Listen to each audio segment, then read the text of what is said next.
எவ்வளோண்ணா? 15 ரூபாப்பா.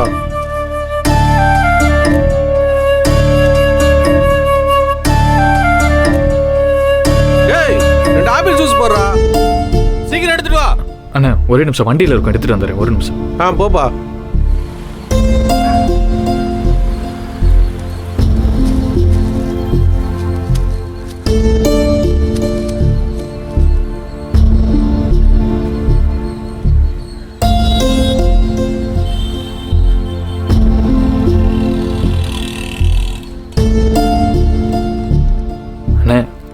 கையில் பணம் இல்லை.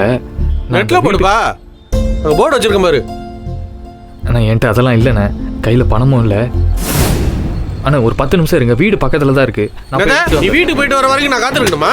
அண்ணா பக்கத்தில் தானே இருக்கு, ஒரு 5 நிமிஷம் இருங்க, நான் போய் எடுத்துட்டு வந்துடுறேன். போட கொடியா, நக்கல் பண்ணியா நீ? இந்த காலத்தில் பணம் இல்லாமல் எவன்டா இருக்கான்? காது குத்த பாக்குறியா எனக்கு? அண்ணா என்னண்ணா நீங்க என்னத்தடா அண்ணன் ஒன்னான்ட்டு? உனக்குலாம் எதுக்குடா பேண்ட் சட்டை? பிச்சை வேணா நேரம் கட்டு போ, தர்மம் பண்ணிட்டு போறேன். வேலைக்கு போய் உழைச்சாதான்டா கையில காசு இருக்கும். ஊரை சுத்திக்கிட்டே இருந்திருப்போம். வாய முடியா, யார பார்த்து என்ன பேசிக்கிட்டு இருக்க நீ? தம்பி, நீங்க குணசேகர அண்ணனோட தம்பி தானே? தம்பி, நீங்க குணசேகரன் தம்பியா? ஆமாயா. இந்தாங்க தம்பி போனு. ஆள் தெரியாம வார்த்தை விட்டுக்கிட்டு இருக்க. இல்ல அண்ணன் நினைச்சா இது மாதிரி 10 கடையை விலைக்கு வாங்குவாரு. ஏதோ காசை மறந்து வச்சுட்டு வந்துட்டேன்னு சொல்றாரு, அதுக்கு போய் ரொம்ப பேசிக்கிட்டு இருக்க நீ. என்ன 15 ரூபா தானே? இரு, நான் பரவாயில்ல இருக்கட்டும்ண்ணா. இதா புடி. இதுக்கு இம்புட்டு பேச்சு பேசுற, நீ பேசுனது மட்டும் அண்ணனுக்கு தெரிஞ்சதுன்னு வை, உன்னைய கொளுத்திடுவாரு. வேலைய பாரியா. தம்பி மன்னிச்சிருங்க தம்பி. இப்ப கேளு தம்பி, வாங்க தம்பி. தம்பி, உங்களுக்கு எதுக்குப்பா இந்த மாதிரி கண்டவங்கிட்ட பேச்சு ஏச்சலாம்? அண்ணன் பேரை சொல்லியிருந்தாலே போதுமே. ஒரு காலத்துல நீங்க எவ்வளவு ஒற்றுமையா இருந்தீங்க. விடுங்க, அவன் தெரியாம பேசியிருப்பான். பார்த்து போயிட்டு வாங்க தம்பி. அண்ணன் வெளியே வந்துட்டாருன்னு கேள்விப்பட்டேன். நான் ஒரு நாள் வந்து பார்க்குறேன் தம்பி. அண்ணனை ரொம்ப கேட்டதா சொல்லுங்க, எதுவும் யோசிக்காம போங்க.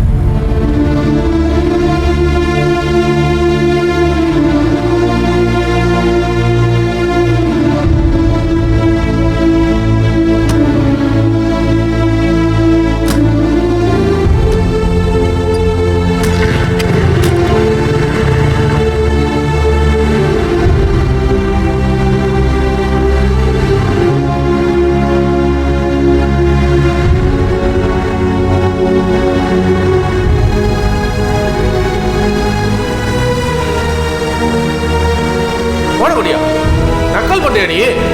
இந்த காலத்துல பணம் இல்லாம எவன்டா இருக்கான்?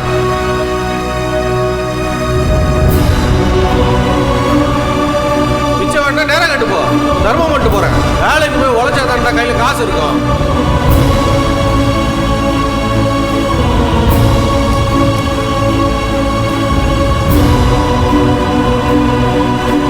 உங்களுக்கு எதுக்குப்பா இந்த மாதிரி கண்டவங்கிட்ட பேச்சு ஏச்சலாம்? அண்ணன் பேரை சொல்லியிருந்தாலே போதுமே.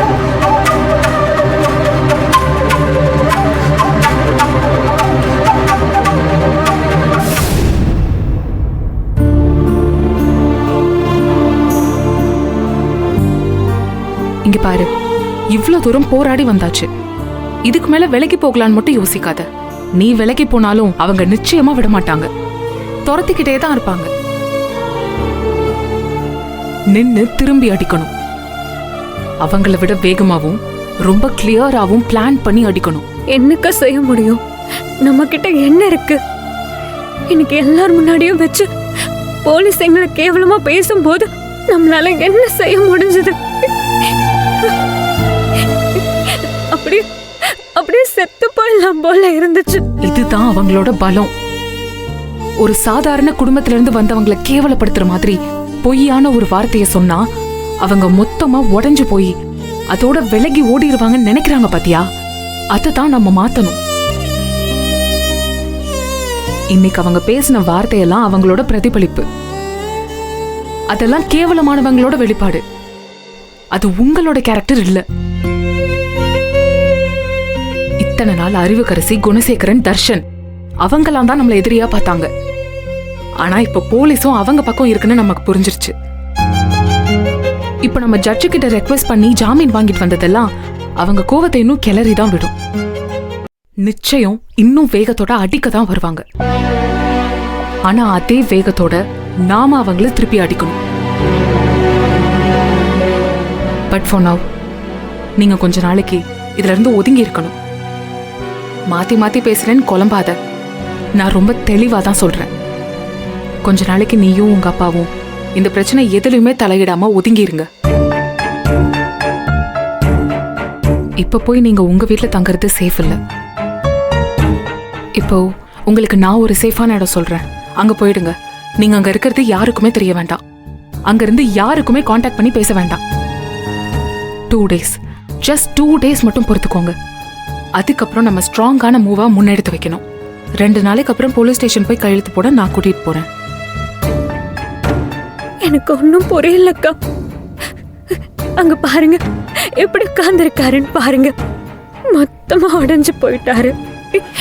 அவரை நான் என்ன சொல்லி சமாதானம் பண்றதுக்கா? அவருக்கு நான் என்ன ஹோப் கொடுக்கறது? தைரியமா இரு பார்கவி. நீங்க ஃபேஸ் பண்ண அவமானத்துக்கும் நீங்க பட்ட கஷ்டத்துக்கும் நிச்சயமா பதில் கிடைக்கும்.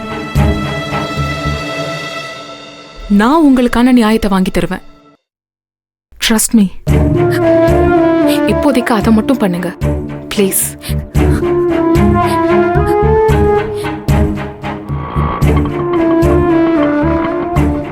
ஆட்டோ அண்ணா இங்க வாங்க. நிறுத்துங்கண்ணா. நான் புக் பண்ண ஆட்டோ வந்துருச்சு. நீங்க கிளம்புங்க. திரும்பவும் சொல்றேன், நீங்க அங்க இருக்கிறது யாருக்கும் தெரியக்கூடாது. யாரையும் காண்டாக்ட் பண்ணாதீங்க. சேஃபா இருங்க. போ. அப்பா அப்பா உங்க அப்பாவா இருந்திருந்தா அமைதியா இருந்திருப்பியா நீங்க என்ன கேட்டீங்கல்ல. சத்தியமா சொல்றேன், நான் உங்களையும் எங்க அப்பா மாதிரி தான் நினைக்கிறேன்.